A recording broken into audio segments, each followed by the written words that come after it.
Bersatu dengan Allah. Karya Agus Mustafa, serial ke-6 Diskusi Tasawuf Modern. Penerbit Padma Press Surabaya, www.padmapress.com.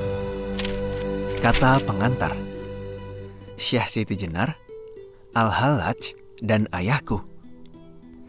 Suatu ketika ada jamaah bertanya kepada saya, benarkah Pak Agus berpendapat bahwa makhluk bersatu dengan Allah? Kalau begitu, Pak Agus ini pengikut Syekh Siti Jenar dan Al-Hallaj ya?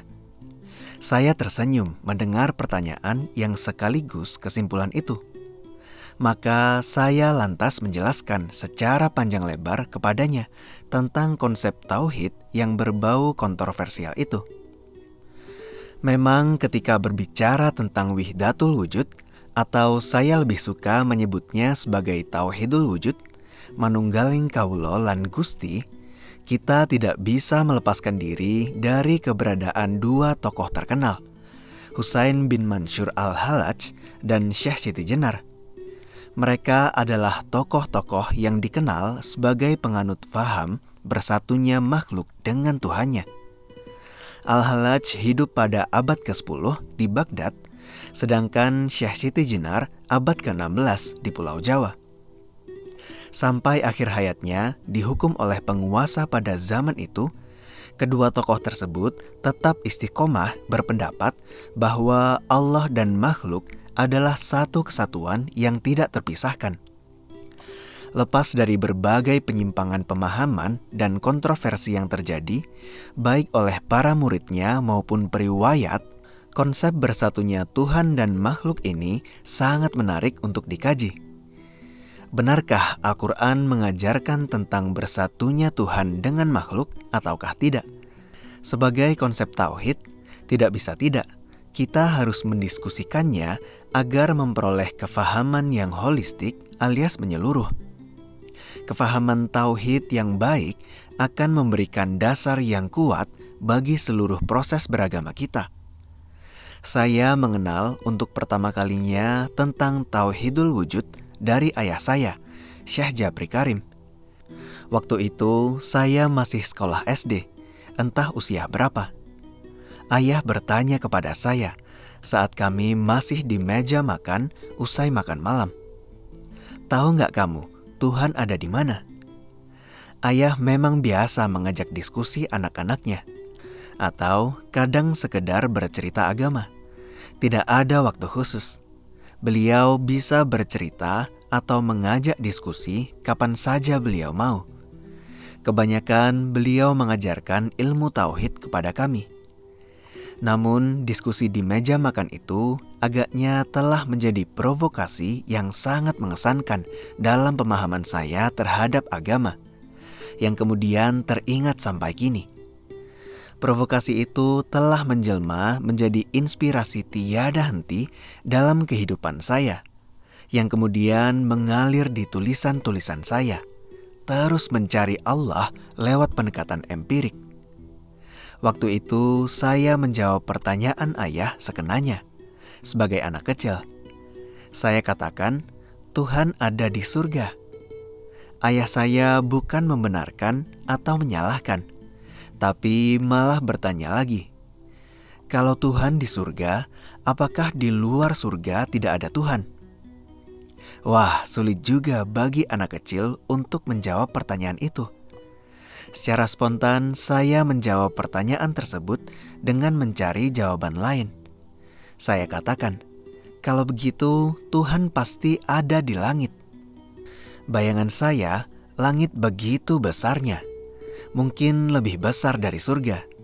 Dan saya sering melihat orang-orang berdoa menengadah ke langit. Pasti inilah jawaban yang benar, pikir saya. Tapi lagi-lagi, ayah saya tidak membenarkan atau menyalahkan, melainkan menyodori pertanyaan berikutnya. Kalau Tuhan berada di langit, apakah Dia tidak berada di bumi bersama kita? Jauh sekali Tuhan dari kita. Saya tidak mau menyerah begitu saja, meskipun saya menangkap nuansa bahwa jawaban saya tersebut dianggap ayah tidak tepat. Maka saya lantas menebak sekali lagi. "Kalau gitu, Tuhan bersama kita semua," sahut saya. Ayah saya tersenyum, tapi sambil bertanya terus, "Kalau Tuhan bersama setiap manusia, apakah Dia itu banyak? Bukankah Dia cuma satu?" Sampai di sini buntulah akal saya. Menyerah. "Jadi Tuhan ada di mana?" sergah saya setengah putus asa. Ayah lantas mengambil gelas yang berisi air teh di meja makan. Bukan menjawab, tapi masih terus bertanya, "Kamu lihat air teh yang berwarna kecoklatan ini? Dari mana warna tersebut?" Tentu saja saya jawab, "Dari daun teh yang dicelupkan ke dalam air." Beliau lantas bertanya lagi, "Apakah kamu bisa membedakan antara warna air dengan warna teh di dalam air teh ini?" Saya menggelengkan kepala, karena tentu saja saya tidak bisa membedakan warna air dengan warna tehnya. Keduanya telah menyatu dalam air teh yang berwarna kecoklat-coklatan. Begitulah keberadaan Tuhan terhadap makhluknya. Tuhan ibarat air putih, sedangkan makhluk ibarat daun teh yang dicelupkan. Keduanya kini menjadi satu. Warna teh sudah larut ke dalam air putih, menjadi air teh yang berwarna kecoklat-coklatan. Saya manggut-manggut, meskipun sebenarnya tidak cukup mengerti dengan perumpamaan tersebut. Saya hanya menangkap kesan bahwa ayah saya sedang ingin mengajarkan Tuhan itu bersatu dengan makhluknya tanpa dapat dipisahkan, bagaikan warna air putih dengan warna teh yang telah menyatu ke dalam segelas air teh. Ketidakpahaman saya itu terus memprovokasi pikiran saya sampai dewasa, dan baru menemukan bentuknya setelah saya cukup dewasa dalam berpikir puluhan tahun kemudian. Apalagi setelah saya membaca beberapa buku tentang konsep Wihdatul Wujud dan Tauhidul Wujud yang diturunkan dari Al-Hallaj dan Siti Jenar. Ketiganya memiliki kemiripan dalam mempersepsi kebersatuan antara Tuhan dengan makhluknya. Konsep ini memang tidak mudah untuk dipahami, bahkan boleh dikata cukup rumit. Karena itu tidak semua orang bisa memahami dengan tepat, apalagi jika tidak pas dalam membuat perumpamaannya. Maka saya lantas bisa mengerti kenapa banyak murid kedua tokoh itu atau periwayat sejarah dan ajaran mereka cenderung meleset dalam memahami kebersatuannya dengan Allah. Saya pun baru menyadari belum lama ini, setelah lebih banyak melakukan eksplorasi ayat-ayat tauhid dari dalam Al-Quran. Kesalahan yang paling mendasar dari kefahaman Tauhidul Wujud selama ini agaknya terletak pada menyamakan derajat antara makhluk dengan Allah. Barangkali ini dikarenakan sulitnya menjelaskan konsep manunggaling kawula lan Gusti itu. Tidak ada perumpamaan yang bisa menjelaskan dengan persis konsep tersebut. Ayah saya mengatakan, semakin paham kita tentang konsep tauhid, sebenarnya kita semakin tidak mampu untuk menjelaskan secara tepat. Bahasa manusia sudah tidak mencukupi lagi untuk menceritakan eksistensi Allah. Namun tidak bisa tidak, kita harus menceritakan sebagai pembelajaran, agar kita memperoleh kepahaman. Disinilah problem utamanya. Ketika ayah saya mengambil air teh sebagai perumpamaan bersatunya makhluk dengan Allah, saya akui saya terjebak pada kesan bahwa Allah dan makhluk memiliki derajat yang sama. Ya, bagaikan warna air yang telah menyatu dengan warna teh.